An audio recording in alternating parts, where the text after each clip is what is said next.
What's going on, everyone? So today I'm going to be answering a question that I've been getting a lot over my past few videos. I've done a video on Boba Blue recently, as well as Iden Blue, and before that I made a couple of videos on Vader Blue, as the deck I own in person, and we're going to be talking about what I consider the best control list is.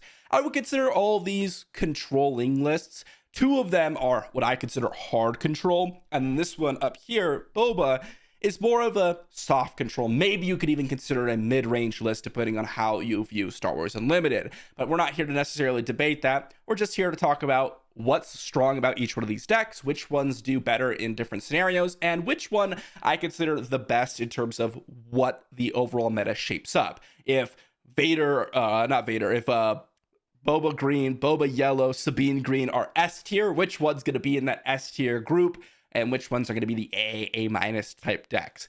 If you want to pick up any of the cards or check out any of the deck lists, I'll leave a link to them down below, as well as a TCG player link where you can go ahead and pick up the cards, which helps me out as well as helps yourself out. These lists, well, some of them are my variations on the archetype, and some of them are just direct copies. So just keep that in mind. I didn't create these archetypes or create these lists from scratch. I'm just going ahead and using what I've been using over the past couple of weeks in all my testing. Well, actually longer than that, because I'm playing Vader a lot longer than that. But regardless, let's start off by talking about Boba Blue. So I figured we'd start with Boba Blue, as it's the one outlier of these three decks, and I say that lightly, as it's not like completely out of the range of what you're trying to do with the other decks. It's just that this has more of a unit based aggression strategy that you can actually go for, and I say aggression as in hitting your opponent, not as in the aspect itself. You're able to kind of flip that switch and attack your opponent and really get in a lot of damage, allowing you to potentially race against, in some cases, some of the aggro and mid-range decks, while also being able to go ahead and play that controlling game, where in some cases you just end up defeating your opponent, even though you are playing a control deck, which is really powerful. So here's the advantages of playing Villainy Yellow, or Villainy Cunning here, is that you get to leverage such powerful units that are just really solid for their stats, right? Things like Boba Fett can absolutely take over a game against aggro decks. This really needs to be dealt with in a lot of scenarios, because if your opponents just ignore it and they say, you know what, screw it, I'm just going to let Sabine attack your base, and I'm going to go ahead and wing leader it up and just hit your base. Well, guess what? Your Boba Fett can come in, it can kill that Sabine and actually live through it. So it's not a threat that they can just ignore oftentimes.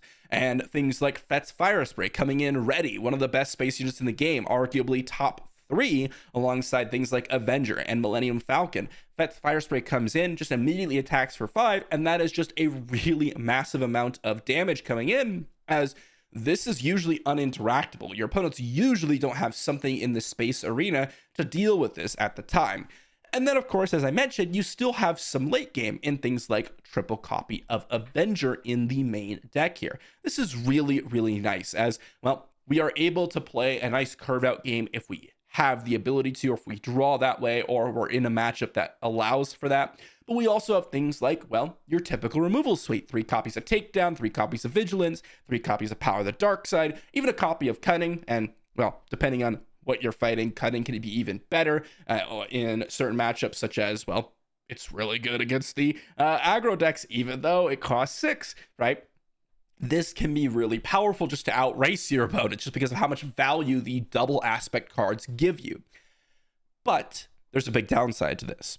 Despite us being able to play all these powerful units and being able to play Boba Fett as our leader, allowing us to leverage the resources that we're getting from all the removal spells, we are not playing a full control list. And so generally speaking, we will lose in the later parts of the game. We can't really go full late game until we get to the sideboard, where we have things to deal with some of the controlling decks, the hard control decks. And so while this ends up performing very well against, some of the aggro decks, some of the mid-range decks, and it does its job perfectly in terms of being able to remove your threats, having ways to heal, while also having powerful threats that your opponent oftentimes can't deal with. If you're fighting like a Sabine Green, or Sabine Green can deal with one threat usually with an ECL, but let's say you're fighting Sabine Yellow, you're fighting some sort of Leia red deck, they usually don't have too many ways without actually engaging in combat with your units to deal with your threats. And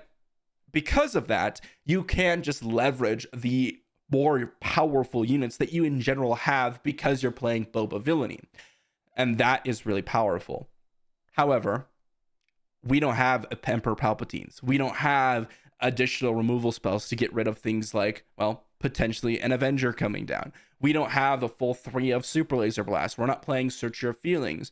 We are not playing the entire full removal spell suite that we would be in other lists, and that sometimes ends up being a little bit weaker against the control mirror. And that is one of the disadvantages of playing Boba Blue.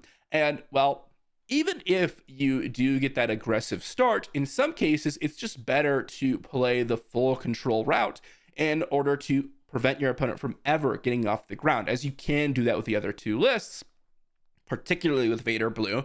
And you don't even need to race your opponent because you can just leverage the immensely powerful leader that you get later on, which is what we have to talk about next. Vader Blue is up next, and this one is the deck that I own in person and has treated me very, very well. There's a few things that Vader offers that typically we don't see in Boba Blue decks. Again, you can change these however you want. If you run a more unit-based Vader Blue, you can. If you want to run a more controlling-based Boba Blue, you can. These are just the lists that I've seen most frequently, with small variations to them that oftentimes perform the best. And with Vader Blue, usually the better plan is to run a more controlling based strategy with far fewer units, where you're leveraging specifically Lieutenant Childson in a vastly blue deck, right? Where you're playing far more vigilance cards in your main deck, to where you guarantee that being a 6 power, 6 toughness unit on turn 3.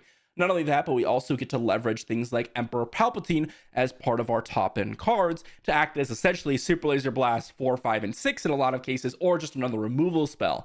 And your goal with this deck, unlike Boba, where yes, you can end the game with just kind of stalling out your opponent and hitting them with Avenger, which does happen, that is the only game plan with Vader Blue. You're not looking to defeat them with Death Star Stormtroopers or random units like System Patrol Craft. In fact, you don't even frequently attack with these units because their damage is inconsequential at a lot of points. Usually it's about getting to a certain point where you can deploy Vader after you've Super Laser Blast. This oftentimes comes down turn 7, turn 8, and use that in conjunction with Avenger to stabilize the board and close out the game. Whereas Boba is kind of pushing you forward in the earlier turns because he comes down so much earlier, and allowing you to stabilize maybe even earlier and flip the corner in the middle parts of the game, middle to late parts of the game. A few things about that: because we're running red or aggression here alongside vigilance, we actually get some really powerful removal spells. I already mentioned Emperor Palpatine, but Force Choke, Open Fire, and we are running a higher concentration of events that really further our getting to the late game plan. Things like main deck repair, things like I Am Your Father, allowing you to either use this as a removal spell, which does come into play very frequently, but also in the case of, well, I need this unit to survive, so they let you draw a few cards. And of course, a few copies of Search Your Feelings, allowing you to search for specific cards in a lot of matchups, such as Control, where you're really wanting your Vigilances and Restocks, or in the aggro matchup / well, more mid-rangey frequently, where you're going to want your Super Laser Blast to deal with things like U-Wing reinforcements, Darth Vaders, etc. Not only that, but arguably the strongest removal spell we get access to, because we are playing far less units, is Entrenched. When you're playing, almost twice as many, not quite twice as many, but a decent chunk more units, something like an Entrenched becomes a lot weaker, because we want our units to be attacking, and by entrenching your opponent's units in potentially the same arena, or in some cases the opposite arena, that can disrupt your overall plan in terms of turning the corner and hitting your opponent's base. Let's say you go, all right, I'm going to go ahead and entrench your whatever it is, let's say K2SO. Now you can't flip Boba and actually defeat their opponent's base. Your Boba is just going to get hit by a ton of damage from K2SO. If you go ahead and flip Boba and they play something like a System Patrol Craft, or maybe something bigger like a Red 3 or whatever, and you don't want them to attack your base, playing Entrenched on that looks a lot weaker when you try to play Fett's Fire Spray. And now either your choice is try to trade with your opponent's units that you ever maybe put Entrenched on, or just go for face and let your opponent, sacrifice a couple units into it with the entrenched upgrade. Entrenched is pretty powerful, and that is a upgrade or a removal spell that you don't really get access to if you're going to play the more soft control lists, and they end up being a lot weaker when you play far more units. On the other hand, the action for Darth Vader, it is pretty impactful in some matchups, but also isn't generally as impactful as leveraging additional resources. So the downside to Vader Blue is that you can stumble in the earlier stages of the game. If you're not able to get past the first couple turns, or you don't have a well-placed Childson at some games, you can get overrun, whereas Boba has an easier time dealing with that early aggression. But Vader Blue has a far better late game with things like Emperor Palpatine, and of course things like Search Your Feelings that can give you that perfect answer in the later stages of the game. But that, again, is just the advantages and disadvantages of each list. Let's talk about Iden Blue as our last deck list for today. Lastly, we got to talk about double blue Iden, mono blue Iden. This is a list that a lot of people have been really excited about, as you get to play your most powerful spells in a lot of these control decks, or most powerful events in a lot of these control decks, rather, in Vigilance for 4, which its card states, instead of 6, which is what we're doing in these other controlling lists.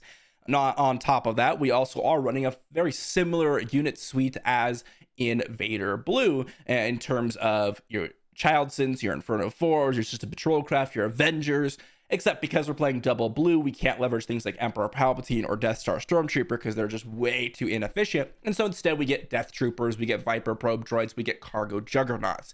And all of those kind of lead you down the same path as Vader Blue. The thing that Iden Blue offers more than any deck in the entire game offers is the ability to heal massive amounts of damage off your base. Unlike Vader Blue, who sometimes folds to direct damage like K2SO and For a Cause, Iden Blue has a really nice job combating that. 3 copies of Cargo Juggernaut, or multiple copies usually in the main deck, allows you to heal in conjunction with Iden being deployed. Things like your action ability, being able to heal just every single time you defeat a unit, which is basically 1 HP every single turn, and maybe even more when you flip it around. And of course, things like, well, in some cases you're playing Repair main deck, but of course Vigilance for 4 allows you to heal way earlier than before in a lot of other lists. One of the downsides with playing Iden Blue, however, is that you are forced into only 2, or a single aspect, but doubled up. And that means that you can't actually pick the strongest cards out of your specific aspects. And that makes you kind of play things that maybe you otherwise would not want to. Things like 3 copies of Search Your Feelings, or 3 copies of I Am Your Father, where in some matchups, those end up being a little bit poor, right? You don't want to be playing Search Your Feelings in the aggro matchup, usually, as it's too slow. If you're trying to search your feelings and they go, something like Spark of Rebellion, it's just an absolute nightmare. However, on that same note, you also, because you have a lighter amount of cards to pick from, oftentimes you're playing 3 copies of Spark Rebellion main deck, which gives you a much better game 1, and even in some cases game 2 and game 3, because of not only the Spark Rebellion's main deck, but also things like Vigilance costing a lot less, gives you a lot more options for this list. The biggest issue I see with Iden Blue is oftentimes you need to draw those important cards, right? Unlike, Vader Blue or Boba Blue. If you don't draw Vigilances, if you don't draw things like Childson, if you don't draw things like, your payoff cards, essentially, for being double blue, the deck looks a lot weaker, okay? And that can be an issue in a lot of cases. However, you are able to sustain throughout the whole game, unlike the other control lists, in terms of just direct damage to your base. So if you're worried about that, you're worried about 4 causes, K2s coming in, this is a fantastic list to run. And as I mentioned, you do have some game against the control list because of Spark Rebellion main deck, which normally the other lists do not run in the main deck. So with all that said and describing each different list and some of the pros, some of the cons, some of the things to think about, which one would I consider, as I mentioned in the earlier parts of the video, the best? Which one would I take to the tournament? So if I were to consider the meta as Boba Green, Boba Yellow, and Sabine Green, as well as a smattering of control lists that we see now very frequently, the best list that I've found has been, generally speaking, Vader Blue. And the reason for that is, unlike the other lists who do really well against Sabine, I've had pretty favorable results when you're playing double blue Iden, where you're able to out heal them just massively with cargo juggernauts. Lieutenant Childsons are a nightmare. Things like vigilance for 4 is just absolutely a brutal beating.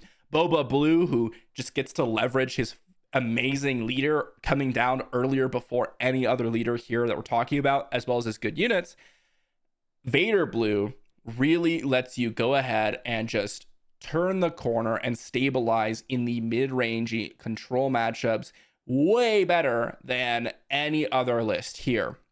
And it still has a really good game by kind of building your deck around potentially being a little bit weaker against the hard aggro decks. Boba Yellow, kind of just weak against both Vader Blue and double blue Iden, as the way you win with Boba Cunning oftentimes is by leveraging something like Cunning to really disrupt your opponent's units and get in for a lot of damage. Now, you can do that with the control decks by making them discard a card at random. If you hit the right one, sometimes that can cause a win, but also sometimes if you don't hit the right one, your unit still just dies and you don't get it in the extra damage. So with all that said, Vader Blue has performed slightly above, from what I've seen, compared to all the other control lists out there. Iden Blue, I would consider the second best.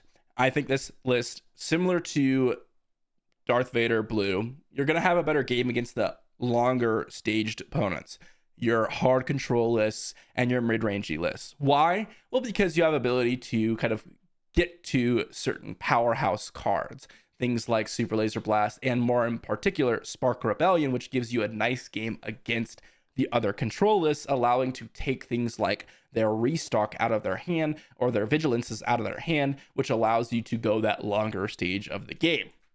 Boba Blue unfortunately comes up at the rear. However, when I say at the rear, I'm talking about like an A- tier 2 option in terms of soft control lists. And heck, you could even rate it a little bit higher than that. The main reason for that is because it's kind of fulfilling that, well, same slot that Boba Green does, but instead of leveraging your ramp and the ability to kind of just get in a lot of powerful threats, you are leveraging the additional removal from blue. And unfortunately, that ends up being just a little bit weaker overall than Boba Green in a lot of different matchups, as I've found. So those are my thoughts on all three control lists. Again, I've had a lot of questions about this. These are just the things that I've picked up and noticed. Let me know what you think in the comment section down below. What is your favorite flavor of control? I think, again, all these decks are viable. All these decks are fantastic. And I wouldn't be surprised seeing any of these lists winning tournaments, okay? It's not necessarily about whether these decks are competitive, because I think they all are. It's just about which ones I found to be slightly better or worse. If you find yourself in a lot of matchups where you need to defeat your super aggressive, you can race them with Boba Blue, fantastic. If you find yourself, needing to beat your mid-range matchups and getting to that later stage of the game and leveraging such a powerful leader such as Darth Vader, great, play Vader Blue. And of course, if you just want to absolutely make someone miserable in some sort of aggro deck like Sabine Green, go ahead and run your Iden Blue and have some fun and heal 40, 50, 60 points of HP in a single game, whatever it is. As I've seen, some crazy amounts healed depending on what you run. But thanks for watching, and I'll see you all for the next one.